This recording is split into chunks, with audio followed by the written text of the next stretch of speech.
Até gente do próprio SBT, Sei. que eu não... Na época, tive uma época que eu não trabalhava lá no SBT, eu trabalhava em casa, home office. Eu sou precursor do home office. Sei. Nos anos 90 eu já fazia. Então, às vezes eu aparecia lá no SBT, você que é Henrique Zambelli, nossa, eu achava que Henrique Zambelli era um senhor. Não, era eu, entendeu? Na época eu tinha 20 e poucos anos ainda, né? Aí eu era Entendi. criança, assistia, na minha cabeça Henrique Zambelli era algum produtor mexicano, alguma coisa estrangeira, gringo.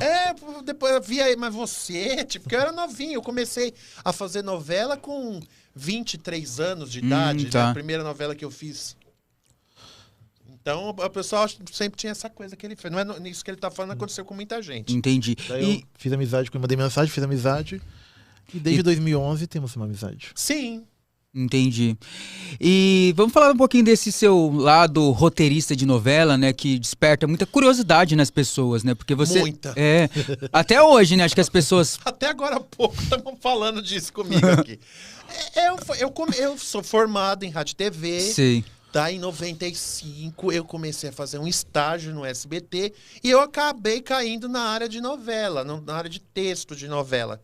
Não era nem departamento de dramaturgia, era na área de texto. Que tinha uma época que o Silvio implantou aquelas novelas Éramos Seis, As Pupilas do Seu Reitor, Sangue do Meu Sangue, Sei. que eram originais de novelas antigas que eles compraram dos autores para refazer, fazer os remakes, né?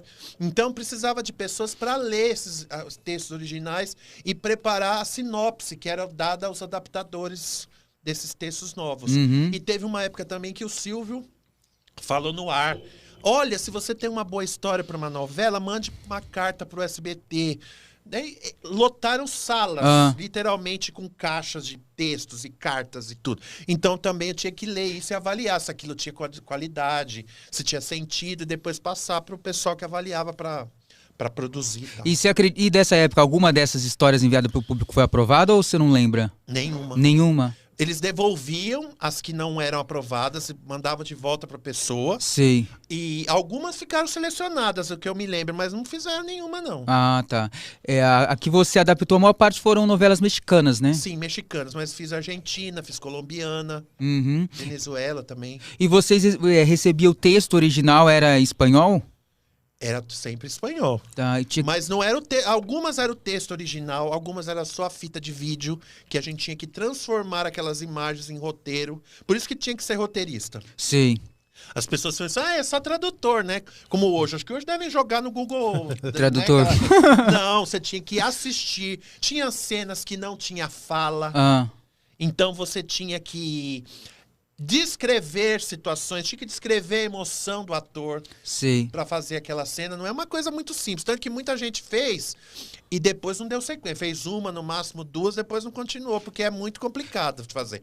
Modéstia à parte, não é qualquer um que tinha que ter aquela sacada, né? Porque para fazer o texto ter uma... Você tinha que pegar... Você traduzir de uma língua para outra é uma coisa. Agora, você traduzir para outra pessoa falar e ficar verdadeiro, um cara né? de brasileiro falando é outra ciência também. Porque tinha gente que não entendia, que não conhecia na época, que achavam que era novelas brasileiras. Quando você fala, não, essa novela veio do México. Ah, mas eu pensei que era brasileira, sabe? Porque tipo, dá aquela brasileirada, né? Aqui, Entendi.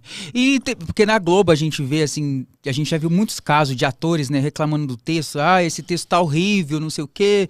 Acontece muito em novelas da Globo, né? Geralmente quando não tem um autor, assim, que é tão bom. E já aconteceu algum ator reclamando do texto? Pode contar, que é nosso fofocar pode. Muitos, assim. Tinham pessoas que, quando iam pra lá, iam porque tava precisando trabalhar, precisava pagar um condomínio, um boleto, no vermelho. um Serasa, entendeu? Depois que tava lá, não aceitava o texto, reclamava do texto, reclamava do figurino, do cabelo. Que era muito Foi porque quis, né? Senão o contrato, né? Agora tem que cumprir, né? Teve gente que teve que cortar antes de gravar porque a produção não aguentou. Entendi. Chegou a ter casos assim. Sei. E a rotina de vocês escrevendo? Porque acho que escrever um capítulo de uma novela é muito longo, né? Deve ter umas 40 páginas, mais ou menos. Isso. É cansativo, né? Essa rotina. No começo era. Depois eu já fui pegando o jeito e fazia um capítulo em 6, 7 horas por dia. Sei. E tinha uma equipe ou eram poucas pessoas? Muita gente?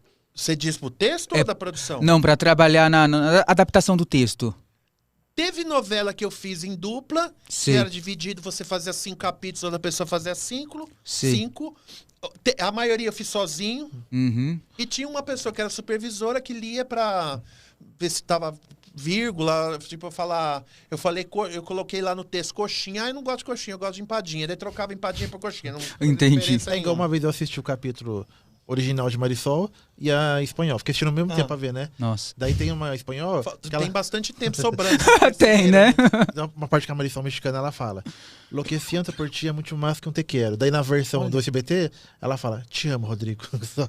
É, lógico, mas quem que fala no Brasil fica. Ah, eu te amo. Não, aqui eu te amo e acabou. Né? E danou-se. E você chegava a assistir as novelas depois? Ah, eu quero assistir, chegar em casa, quero assistir pra ver como que ficou. Curioso ou não? Assisti algumas. Sei. Tá? Não assisti todas, não. No começo eu assistia todo dia. Depois eu fui vendo que era muito diferente do jeito que eu imaginei. Daí Sei. eu falei, né, tá bom. Teve novela que eu nunca assisti um capítulo, mas Não. não vou dizer qual que é. É verdade, amor. Vou mentir. Ah, e hoje, você é noveleiro, assiste novela ou não? Não. Não. Não assisto nenhuma que tá no ar. E há anos que eu não assisto. Porque Sei. não tem nenhuma novela que chame minha atenção. O que eu vejo, às vezes, é no Globoplay, alguma novela antiga que eu quero rever, ou que eu não tinha, ou quando eu vi era criança, tal, quis rever. Uhum. Mas, assim, novela de streaming é complicado. Porque se você vê muitos capítulos, você começa a perceber a barriga que dá, né? Como ela é esticada. É. É legal ver série mesmo. Por isso que a série hoje em dia faz mais sucesso que novela. Sim. Porque não tem a barriga da novela, que a novela tem que ter a barriga para compensar o investimento Ficar 7 meses no ar, né? Tem que que... se faz, né, para uma novela, você implantar uma novela, contratar pessoas, construir aquele monte de cenário É para caro, daqui né? 2 meses não existir mais. Uhum. Ele só vai voltar a assistir novela quando ele fizer o remake de Presença de Anitta comigo. Ai, ai. Com certeza. Eu sei que nunca vai acontecer mesmo.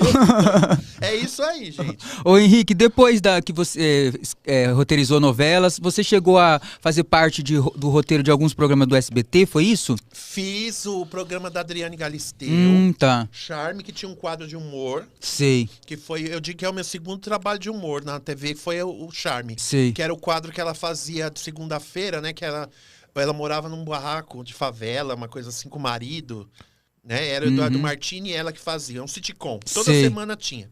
Mas o primeiro trabalho que eu fiz foi Marisol. Eu considero um programa de humor, essa não. Por quê? É um ícone da Porque TV ela é muito brasileira. absurda, cara. Assistindo, passou há pouco tempo uma reprise, eu vi e falava, gente, como é que pode? É muito engraçado. Quando passava a reprise, todo dia eu detalhava os capítulos pra ele. Ele mandava as Nossa. fotos, print, tinha coisa, personagem que eu nem lembrava que Aham. tinha.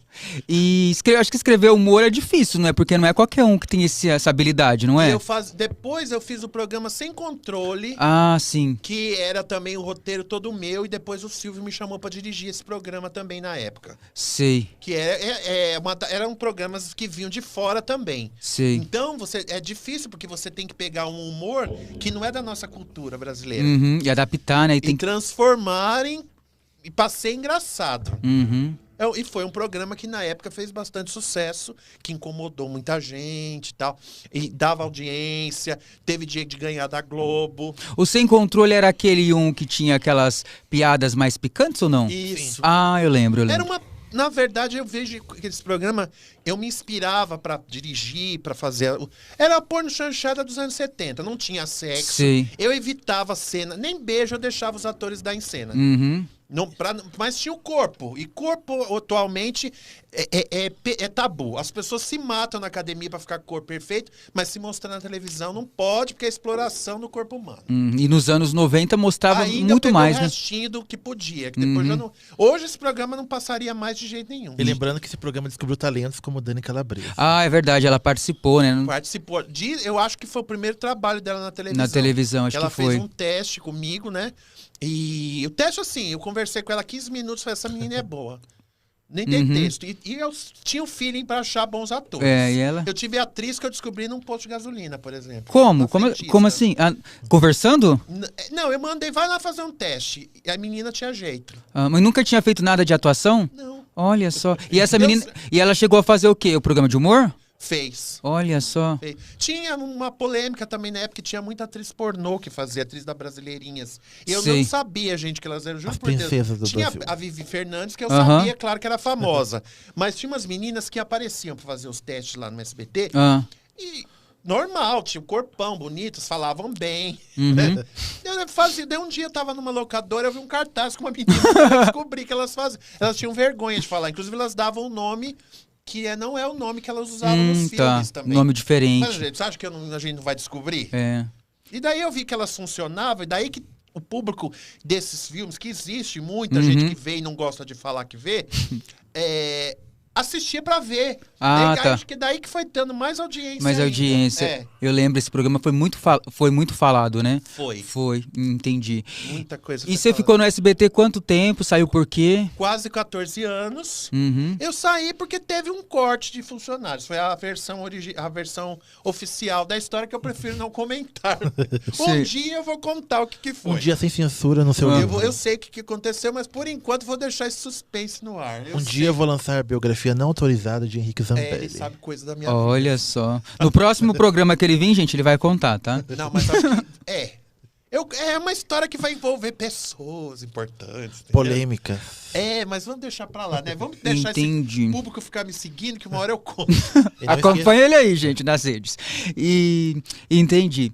Tá. E você sente falta daquela época ou é algo que não dá saudade? Eu sinto falta do salário. É. Plano de saúde, Ganhava era bem? bom. Ganhava bem? Não. Não. Eu achava que por escrever novela ganhava. Não. Sabe por que eu não ganhava bem? Tem como explicar isso. Porque a Hebe ganhava um pouquinho mais que ele só. Era Quem, quase... a Hebe? Ele e a Hebe tava assim, ó. Não. É assim. Eu comecei no SBT como estagiário. Sei. Então, quando você começa numa empresa, você é prata da casa, como falam. Então, o que acontece? Não te valorizam tanto. Agora, se vinha um roteirista de fora, ele vinha ganhando 4, 5 vezes mais do que eu ganhava. Entendi. Literalmente. Sei. Então o salário era muito maior pra quem vinha de fora. Sim, você é mais valorizado no seu segundo emprego quando você se destaca no primeiro. Eu acho que isso é em qualquer área.